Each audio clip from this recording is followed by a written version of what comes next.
بسم اللہ الرحمن الرحیم۔ السلام علیکم ورحمۃ اللہ۔ اللہ کے نام سے شروع کرتے ہیں جو بڑا مہربان اور نہایت رحم کرنے والا ہے۔ آج ذکر ہوگا 495 والی آیت کا۔ وہ لوگ اپنے اوپر کیے گئے قوم جالوت کے سارے مظالم بیان کر رہے ہیں، اور یہ بھی بتایا گیا ہے کہ انہوں نے یعنی قوم جالوت نے 440 خاندانوں کو یعنی کہ شاہی خاندانوں کے فرزندوں کو گرفتار بھی کر لیا تھا، اور جب حالت یہاں تک پہنچ گئی تو ہمیں جہاد سے کون سی چیز روک سکتی ہے۔ یہ سب انہوں نے اس لیے کہا کہ وہ مظالم سے تنگ آ چکے تھے، اب وہ اپنی نسلوں کو آزاد کروانا چاہتے تھے قوم جالوت سے۔ اس لیے انہوں نے ان کو نبی مانتے ہی سب سے پہلے ایک بادشاہ کا مطالبہ کیا، اور حضرت شمیل علیہ السلام نے اللہ سے دعا کی اور ان کی دعا قبول ہوئی۔ تب ایک بادشاہ مقرر ہوا اور جہاد بھی فرض کیا گیا۔ 495 تو پھر جب ان پر جہاد فرض ہوا تو وہ پھر گئے یعنی کہ مکر گئے، مگر ان میں سے بہت تھوڑے یعنی جن کی تعداد اہل بدر کے مقابل 313 تھی وہ جہاد کے لیے راضی ہوئے۔ آگے 496 میں ہے کہ اللہ خوب جانتا ہے ظالموں کو، اور ان سے ان کے نبی نے فرمایا یعنی حضرت شمیل علیہ السلام نے کہا کہ بے شک اللہ نے طالوت کو تمہارے لیے بادشاہ مقرر کیا ہے۔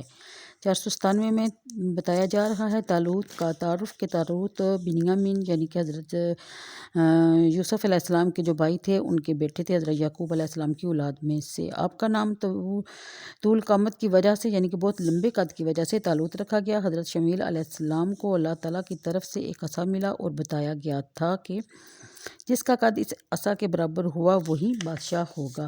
جب طالوت کا قد ناپا گیا تو وہ اس عصا کے برابر تھا۔ حضرت شمیل علیہ السلام نے فرمایا کہ میں تم کو بحکم الہی اپنی قوم کا بادشاہ مقرر کرتا ہوں۔ 498 بنی اسرائیل کے سرداروں نے حضرت شمیل علیہ السلام سے کہا کہ نبوت تو لاوی بن یعقوب علیہ السلام کی اولاد میں سے چلتی آئی ہے اور بادشاہت یہود بن یعقوب کی اولاد میں سے، لیکن طالوت ان دونوں خاندانوں میں سے نہیں، تو بادشاہ کیسے ہو سکتے ہیں؟ ویسے بھی وہ غریب ہیں، بادشاہت کے لیے امیر ہونا ضروری ہے۔ ان کا خیال تھا کہ وہ زیادہ حقدار ہیں بادشاہت کے، کیونکہ وہ رتبے میں اور مال و دولت کے لحاظ سے بھی طالوت سے زیادہ بہتر ہیں۔ اس پر یہ آیت نازل ہوئی جس کا معنی ہے کہ اللہ نے تم پر چن لیا طالوت کو، اور 500 والی آیت نمبر 500 میں بتایا جا رہا ہے کہ اللہ بہتر جانتا ہے، وہ جسے چاہے اپنا ملک دے، یا یہ اسی کی حکمت ہے، یعنی سلطنت کوئی ورثہ نہیں جو باپ دادا کے بعد اولاد میں منتقل ہوتا رہے۔ اس آیت کے مطابق شیعہ کا بھی انکار ہے، جو یہ عقیدہ رکھتے ہیں کہ امامت وراثت ہے، یعنی کہ 501 میں۔ اور یہ بھی بتایا جا رہا ہے کہ سلطنت کے لیے دولت اور نسل ہونا ضروری نہیں، علم اور طاقت کا ہونا زیادہ ضروری ہے، اور طالوت اس زمانہ میں تمام بنی اسرائیل سے زیادہ علم رکھتے تھے اور قد اور جسامت میں بھی توانا تھے، اور قوم جالوت سے مقابلہ کرنے کے لیے ان جیسا ہی طاقتور شخص چاہیے تھا اور سمجھ بوجھ والا۔ 502 میں بتایا جا رہا ہے کہ انہوں نے کہا کہ اگر اللہ نے ہم پر بادشاہ مسلط کیا ہے تو کوئی نشانی بتائیں، یعنی کوئی ثبوت پیش کریں۔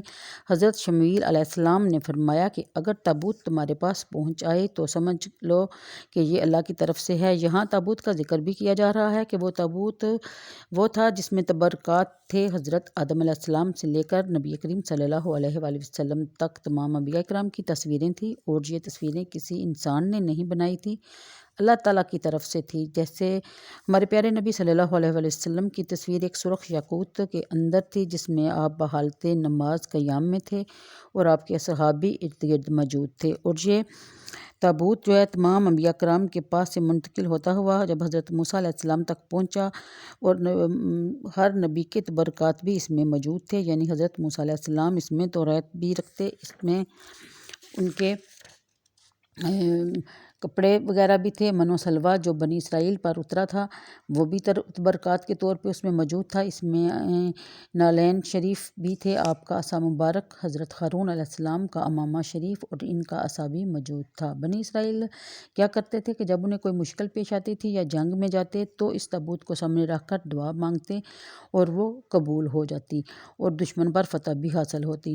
جب جالوت قوم ان پر مسلط ہوئی تو وہ ان سے یہ تابوت بھی چھین کر لے گئے، اور قوم جالوت نے اس صندوق کی بڑی بے حرمتی کی، اس کو نجس اور گندے مقامات میں رکھتے، اور جالوت قوم بھی اس کی بے حرمتی کی وجہ سے طرح طرح کی بیماریوں میں مبتلا ہو گئی۔ امراض اور مصائب کی وجہ سے ان کی 5 بستیاں ہلاک ہوئی، اور وہ یہ سمجھے کہ یہ تابوت نحس ہے، اس کی وجہ سے ہم پر یہ مصائب اور امراض نازل ہو رہے ہیں۔ اور بات تو عقیدے کی ہوتی ہے، جو اس تابوت کو برکات کے طور پہ انبیاء کرام کی وجہ سے عزت اور احترام سے رکھتے تھے، ان کے لیے یہ سب کچھ تھا، اور جو اس کی بے حرمتی کر کے اللہ کے عذاب میں مبتلا ہوئے وہ اس کو نحس سمجھنے لگے۔ بہرحال کچھ بھی تھا، اللہ تعالیٰ کی طرف سے ہونا تھا کہ قوم جالوت نے اس کو اہانت اور بربادی کا تصور کر کے ایک بیل گاڑی میں رکھا اور بیلوں کو چھوڑ دیا۔ فرشتے اس بیل گاڑی کو تابوت سمیت بنی اسرائیل کے سامنے طالوت کے پاس لائے، اور اس تابوت کا آنا ہی طالوت کی بادشاہی کا ثبوت تھا، یعنی نشانی تھا۔ لہٰذا انہوں نے طالوت کو اپنا بادشاہ مانا۔ جب انہوں نے طالوت کو اپنا بادشاہ مان لیا تو ان کے تابوت آنے کی وجہ سے ان کے دلوں کو بھی تسلی ہوئی، اور وہ طالوت کے کہنے پر جہاد کے لیے بھی راضی ہو گئے۔ تو مجھے دیجیے اجازت، پھر ملیں گے انشاءاللہ اگلی آیتوں کا ترجمہ لے کے۔ تو اب میری ویڈیو کو لائک اور شیئر ضرور کیا کیجیے، اگر آپ کو پسند آئے تو میری حوصلہ افزائی کیجیے۔ اوکے، اللہ حافظ۔